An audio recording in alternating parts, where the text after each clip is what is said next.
निखिल पटनी। आज मेरी जरा सोचिए इस सीरीज में और एक रत्न जड़ने आया हूं। अपने ही अनुभव से, अपने ही किए हुए कुछ कार्यों से प्रभावित होकर जो सीखने मिला, जो सुनने मिला, जो समझने में आया, वो आप सबके साथ साझा करते हुए एक बहुत अच्छी बात आप सबके सामने रख रहा हूं। गौर से सुनिएगा और जरा सोचिएगा। हम सब प्रभु वीर के शासन में एक साधना मार्ग पर, एक मोक्ष के मार्ग पर धीरे धीरे कदम आगे बढ़ा रहे हैं। हम छद्मस्त हैं, हम सारी जानकारियां प्राप्त हैं, या हम कोई बहुत बड़े साधु हैं, या हम किसी लेवल पे पहुंचे हुए संकेतधारी हैं, ऐसा तो है नहीं। हम अभी केजी और फर्स्ट स्टैंडर्ड के बीच में कहीं आवागमन कर रहे हैं। अभी हमारी ये प्रगति का शायद पहला सोपान होगा, पहला स्टेप होगा। इस स्टेप पर हमें बहुत कुछ सीखना चाहिए, और बहुत कमियां जो देखी जाती हैं लोगों की तरफ से, वो अपने अपने स्वार्थपूर्ण व्यवहार के कारण बहुत सारे जो अभिप्राय वगैरह आते हैं सामने, वो सब सुनकर मुझे बहुत दुख होता है। हम प्रभु वीर के शासन के वीर सेनानी हैं। हम कर्मों के सामने अपनी लड़ाई लड़ने की शुरुआत कर रहे हैं। हमने कोई लड़कर आधी जंग जीत ली है, ऐसा नहीं है। हमें मनुष्य का जन्म मिला, ये पॉइंट नंबर 1 है। उसके बाद जिन शासन मिला, प्रभु की भक्ति मिली, जिन दर्शन मिला, जिन वाणी मिली जिससे हम ज्ञान कहेंगे, और उसे पालने की, उसके साथ साक्षात्कार करने की जो हमारी तैयारी होगी, जो एफर्ट्स होंगे, उसे हम चारित्र कहेंगे। ये भी हमें मिला हुआ है। सबके अपने अपने अलग तरीके होते हैं कि किस तरह इस मार्ग पर आगे बढ़ा जाए। आज जैनों के लाखों मंदिर, हजारों करोड़ों उपाश्रय और कई हजार साधु साध्वियां हैं, चाहे वो किसी भी संप्रदाय से हो, किसी भी फिरके से हो, किसी भी गच्छ के हो। सब अपने अपने तरीके से महावीर की राह पर आगे कैसे बढ़ा जाए, इस पर हमें अपना अनुभव बताते हैं और आगे का मार्गदर्शन करते हैं।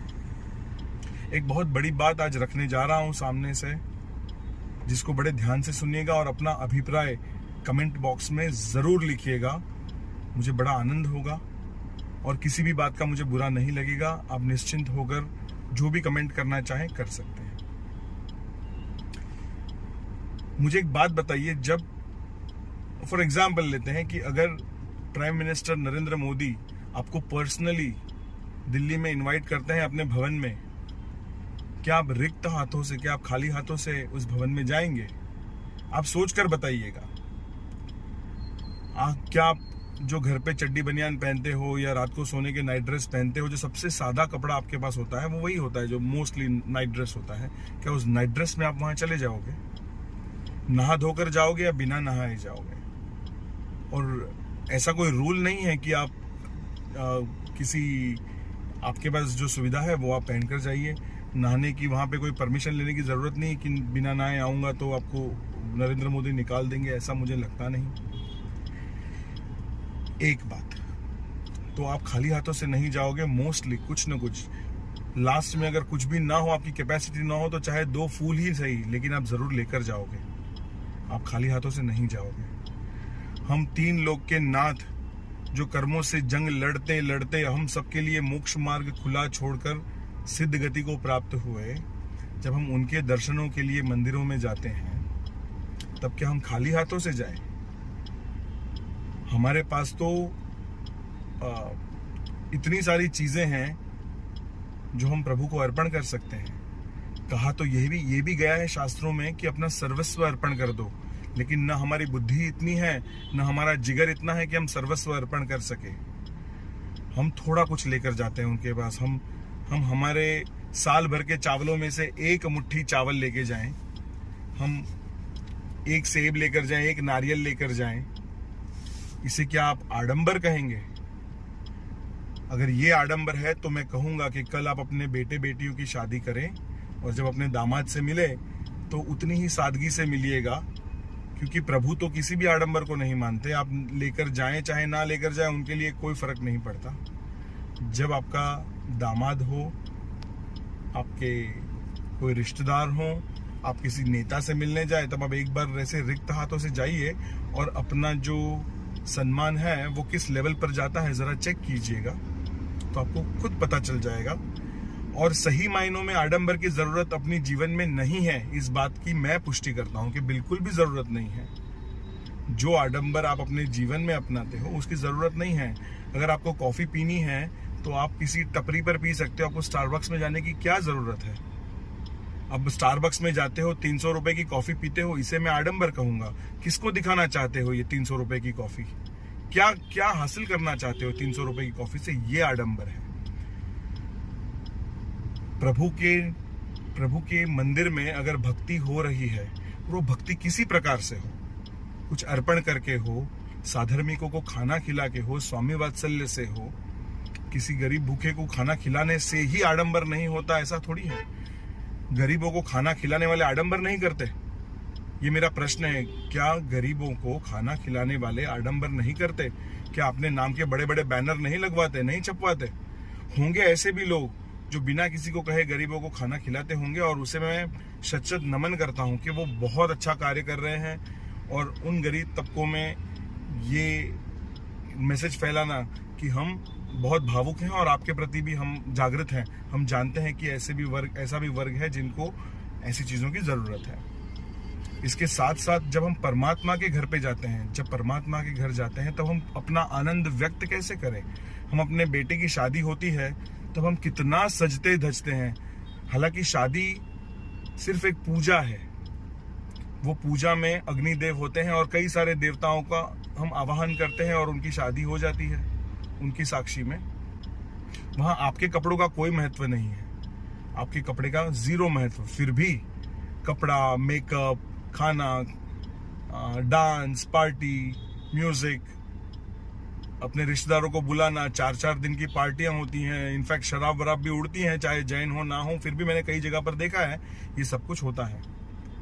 मैं पूछता हूँ कि आपको मैंने खाना खाने के लिए बुलाया अपने किसी प्रसंग पर, एग्जाम्पल दे रहा हूँ, मेरी किसी बात का बुरा मत मानना, मेरे ही घर में मेरी ही भक्ति से परोसा हुआ खाना खाने के बाद ये तो दिखावा कर रहे हैं, तो बहुत आडंबर कर रहे हैं, तो बहुत नाटक कर रहे हैं, ये तो बहुत पैसे होने का दिखावा कर रहे हैं। आपका ये मानना बिल्कुल गलत है।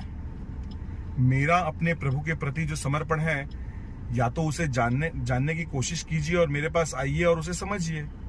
यदि ये समझ में नहीं आता तो अपना जो वक्तव्य है उसको अपने तक सीमित रखिए। उसे 4 ऐसे लोगों में न कहिए या न बताइए जो खुद भक्ति भाव में रंगा हुआ है, जो अपना सर्वस्व अर्पण करने को तैयार है। मुझे कहिए, मैं अपने शरीर का एक अंग बेच दूं और भगवान की भक्ति करूं, क्योंकि उन्होंने ऐसा काम किया है जो हम कोई नहीं कर सकते हैं। एक सूत्र आता है जैन शास्त्रों में और वो हर फिरके में बोला जाता है, वो है शक्रस्तव, जहां हम प्रभु की महिमा का वर्णन करते हैं। हम कहते हैं नमोत्थुणम अरिहंताणम भगवंताणम आईगराणम, उसमें हम आगे बढ़ते बढ़ते पुरुषोत्तमाणम पुरुषसिंहाणम। ये जो सूत्र है नमोत्थुणम, एक बार कहीं अंदर झांक कर, जितने ये आडंबर चिल्ला रहे हो, प्लीज अंदर जाकर उसका अर्थ पढ़िए कि हम किससे मिलने जा रहे हैं। अगर एक नेता से मिलने जाते हो जिसकी सच में आध्यात्मिक जगत में कोई औकात नहीं है, उसके लिए भी हम हाथ में गुलदस्ता, फूल, शाल सब लेकर जाते हैं, तब मैं 3 जगत के नाथ हैं जो मुझे मोक्ष मार्ग दिखा रहे हैं, उनके लिए अगर मैं कुछ करना चाहूं तो आपको आडंबर नजर आता है। क्यों? मैं अपने बेटे की शादी करूं और आपको ना बुलाऊं क्योंकि मैं सिर्फ 5 लोगों में शादी करना चाहता हूं, मैं बड़ी सादगी से करना चाहता हूं, तो अचानक ये बातें उठती हैं, बेचारे गरीब हो गए क्या, पैसा नहीं है इनके पास, ये बातें आने लगती हैं। क्यों? तब सादगी कहाँ गई आपकी? तब आप नहीं कहते कि ये तो बड़े सादगी से उन्होंने विवाह किया। नहीं, क्यों? जब मैं अपने प्रभु की भक्ति बड़ी धूमधाम से करना चाहूं तब ये आडंबर का प्रश्न क्यों आता है? तब ये गरीबों को खाना खिलाओ, मैं गरीबों को भी खाना खिलाता हूं, लेकिन तब आप देखने नहीं आते। आप देखो तब मैं गरीबों को खाना खिलाऊं, ऐसा होना चाहिए। या मैं गरीबों को खाना खिला के अपने नाम के बोर्ड आपके घर पे भिजवाऊं, आपके घर पे पत्रिकाएं भिजवाऊं कि भाई मैंने 100 लोगों को खाना खिलाया, तब आपको पता चलेगा कि मैंने गरीबों को खाना खिलाया या नहीं खिलाया। आप जैन होकर क्या ये नहीं जानते कि साधर्मिक भक्ति क्या होती है? जितने लोग, जितने श्रावक श्राविकाएं भगवान महावीर का नाम लेते हैं, कहीं ना कहीं कभी ना कभी समकित को प्राप्त करेंगे, कभी ना कभी वो मोक्ष मार्ग पे आगे बढ़ेंगे, कभी ना कभी वो तीर्थंकर नाम कर्म उपार्जित करेंगे, कभी ना कभी वो सिद्ध गति को प्राप्त करेंगे।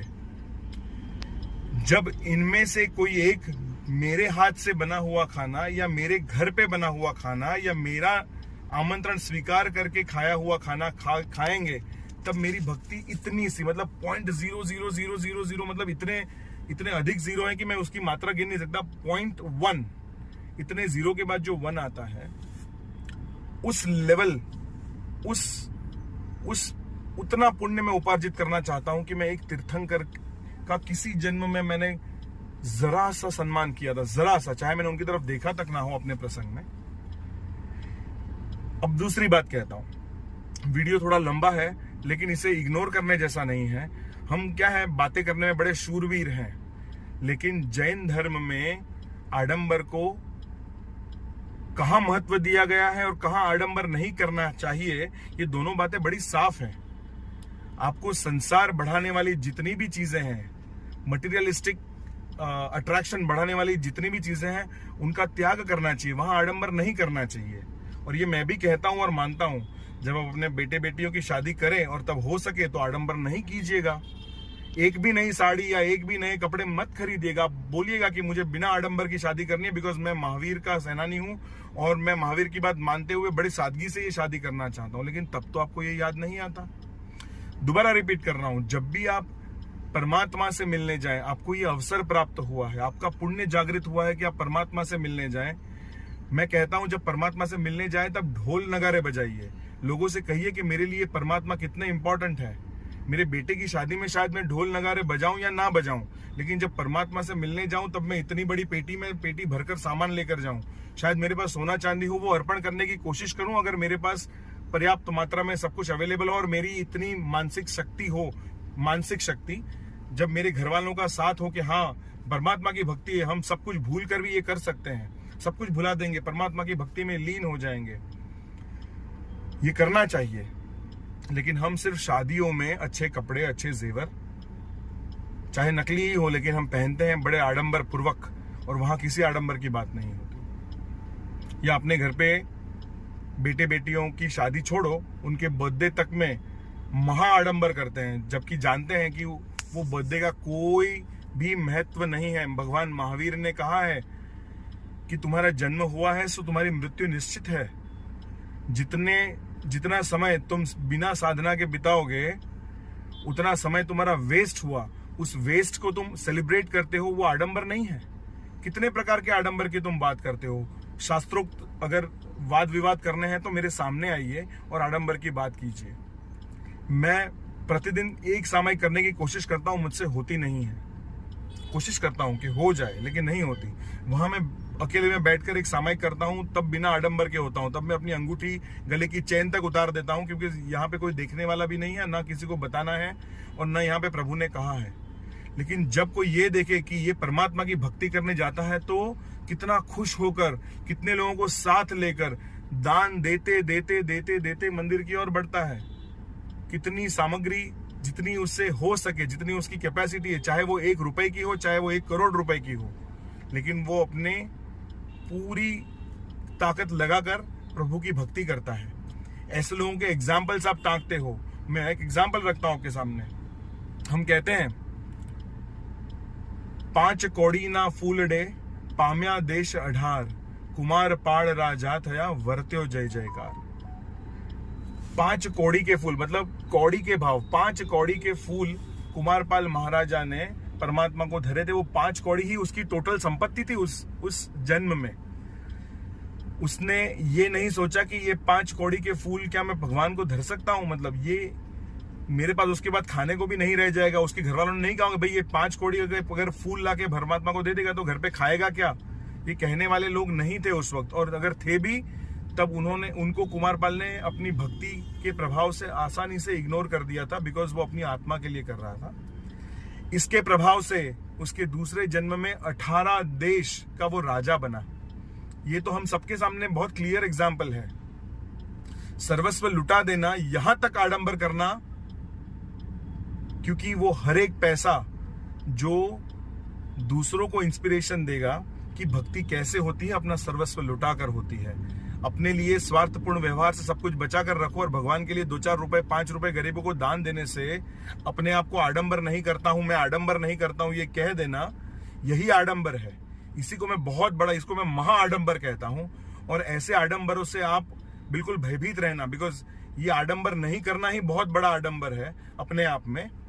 अगर कोई सही मायनों में आडंबर नहीं करना चाहता तो मुझे वो किसी भी पार्टी में ना दिखाई दे, वो कभी होटल में जाता हुआ ना दिखाई दे, कभी अपने घर में सादा कोई भोजन कर ले, रोटी और साग खा ले और दाल रोटी खा ले, तो ये आडंबर नहीं है, ऐसा मैं मानूंगा। वरना रोज जिसको खाने में मिठाई चाहिए, लेकिन अगर परमात्मा को अगर 2 मिठाई के टुकड़े अगर काजू कतली के अगर रख दिए तो कहेगा आडंबर कर रहा है। ये कैसे मुमकिन है? तो गलत तरीके से आडंबर चिल्लाना, ये आप कृपा करके बंद कर दीजिए। अगर आपको नहीं समझ में आता है तो आप प्लीज मुझे मिलने आइए।